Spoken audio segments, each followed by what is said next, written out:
Bueno chicos, bienvenidos a este episodio 2 de la serie Cómo crear tu rutina desde cero. En este episodio hablaremos de las variables de entrenamiento que os comentamos en el anterior episodio, como son volumen, frecuencia e intensidad. Así que si no habéis visto el episodio anterior, no vais a poder entender nada de lo que expliquemos ahora. Si ese es vuestro caso, os recomiendo que vayáis 100% a verlo. En el episodio anterior determinamos cuántos días íbamos a entrenar a la semana. Y en este hablaremos de cómo ajustar la frecuencia y el volumen de entrenamiento que mejor se adapte a ti. Pero lo primero de todo y lo primero que tenemos que saber es ¿qué es la frecuencia de entrenamiento? La frecuencia de entrenamiento es el número de veces que se entrena un grupo muscular específico en un periodo de tiempo determinado. Normalmente suele ser una semana. Un ejemplo de esto, para que lo veáis claro, sería la rutina para 4 días que os dimos en el anterior episodio, que sería una torso-pierna, torso-pierna.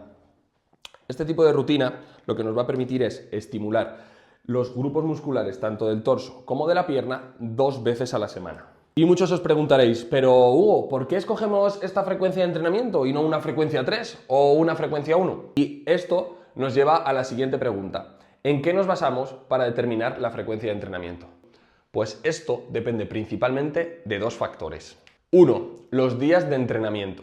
Por regla general, nuestro objetivo será maximizar la frecuencia, es decir, entrenar lo máximo posible todos los grupos musculares dentro de nuestros días de entrenamiento. Y sí, ya sé lo que estás pensando, pues entreno todos los días todos los grupos musculares y entonces voy a tener muchas ganancias.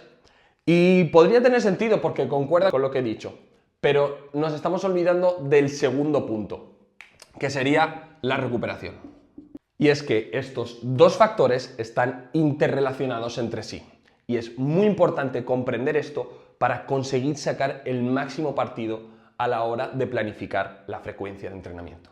Y para saber bien cómo relacionar estos 2 conceptos, es muy importante que entendáis cómo funciona el cuerpo humano. Es por eso que tengo que introduciros el concepto de supercompensación.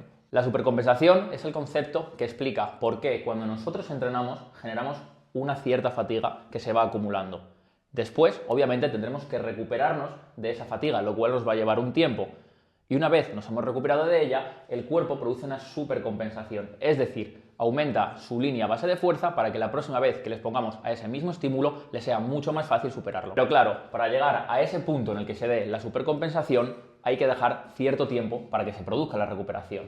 Así que teniendo esto en cuenta y en función del momento en el que nos volvamos a exponer a ese estímulo, pueden ocurrir 3 casos diferentes. En el primer caso, si nosotros volvemos a entrenar y a generar un estímulo antes de que esa recuperación se dé de manera total, lo que va a pasar es que vamos a acumular más fatiga y al final el rendimiento caerá, ya que no seremos capaces de recuperarnos. El segundo caso es en el que dejamos demasiado tiempo de recuperación y como no le damos un nuevo estímulo a nuestro cuerpo, no ve motivo para mantener esa supercompensación que había generado.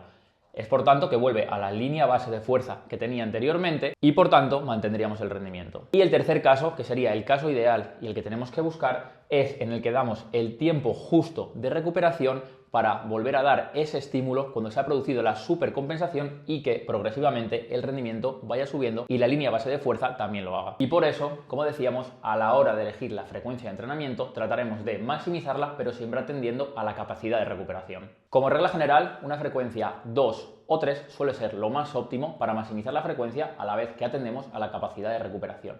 Pero, como decíamos en el vídeo anterior, esto no quiere decir que tengamos que descartar la frecuencia 1 o 4, ya que al final todo va a depender de las características y la situación de cada individuo. Y muchos diréis, venga tío, que sí, que déjame en paz, si yo quiero saber cuántas series tengo que hacer por grupo muscular. Y está bien, pero tenéis que saber y tenéis que entender que antes de planificar el volumen viene la frecuencia, ya que una vez sepamos los días que vamos a entrenar, podremos decidir cuántas series totales vamos a hacer y cómo las vamos a distribuir a lo largo de la semana. Y por fin llega el momento que todos estabais deseando. Vamos a hablar sobre el volumen de entrenamiento. Y como siempre, lo primero es conocer qué es el volumen de entrenamiento. Para entender el volumen es importante saber que esto no son las series que hacemos, sino la cantidad de trabajo que realizamos en una sesión o en un periodo de tiempo determinado. En el entrenamiento de fuerza tenemos diferentes herramientas de medición, como son series, repeticiones o peso. Un ejemplo práctico para que entendáis esto sería, por ejemplo, en la semana 1 hacemos 3 series de 10 repeticiones con 100 kilos en press de banca. Si la semana 2 hacemos 4 series de 10 repeticiones con 100 kilos, hemos aumentado en volumen, ¿verdad? Creo que eso todos lo entendemos. Pero, ¿y si la semana siguiente hacemos 3 series de 11 repeticiones con 100 kilos? Pues también ha aumentado el volumen porque han aumentado las repeticiones. Pero, Hugo, ¿y si yo hago 3 series de 10 repeticiones pero con 105 kilos? ¿Ha aumentado el volumen o no? Pues la respuesta sería sí, ya que aumenta el tonelaje total, es decir, series por repeticiones por carga.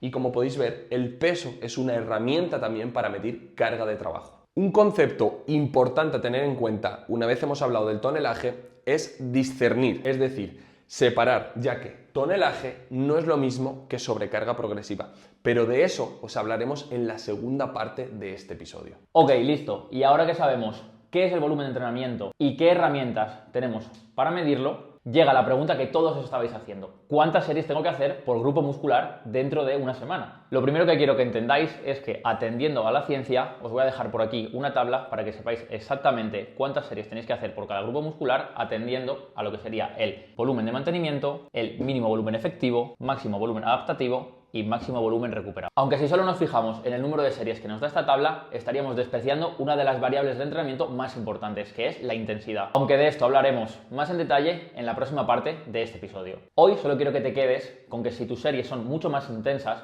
y te esfuerzas más en ellas, es probable que necesites muchas menos para conseguir un estímulo efectivo. Y que por el contrario, si no eres capaz de exprimirte tanto, estoy casi seguro de que vas a necesitar acumular mucho más volumen de entrenamiento para conseguir mejorar. Independientemente de cuál de esos dos casos sea el tuyo, siempre vas a tener que buscar moverte entre el máximo volumen adaptativo, es decir, el volumen de entrenamiento que te genere una mejora, y el máximo volumen recuperable, es decir, el punto en el que a partir del cual ya no serías capaz de recuperar y tu rendimiento empezaría a bajar. Bajo nuestra experiencia y para que tengáis una referencia, os recomendamos que hagáis de 6 a 12 series semanales en los grupos musculares grandes, es decir, pectoral, espalda o piernas, los que están involucrados en movimientos compuestos. Y para grupos musculares más pequeños, como son los que se utilizan en movimientos más de aislamiento, como el bíceps, el tríceps o el cuádriceps, recomendamos de 2 a 8 series semanales. Obviamente, estas series no pueden hacerse todas dentro del mismo entrenamiento, y es por eso que vamos a tratar lo último de este vídeo.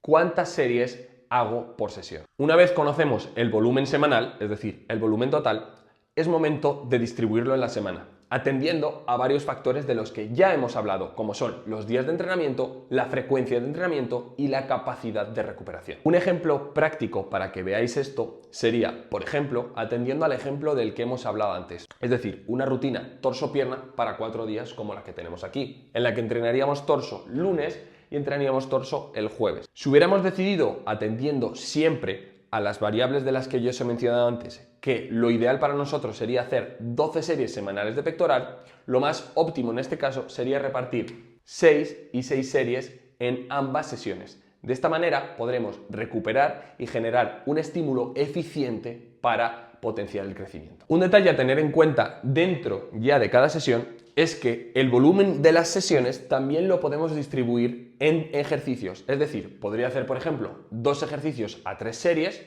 que me daría un total de 6 series en la misma sesión, o 3 ejercicios a 2 series.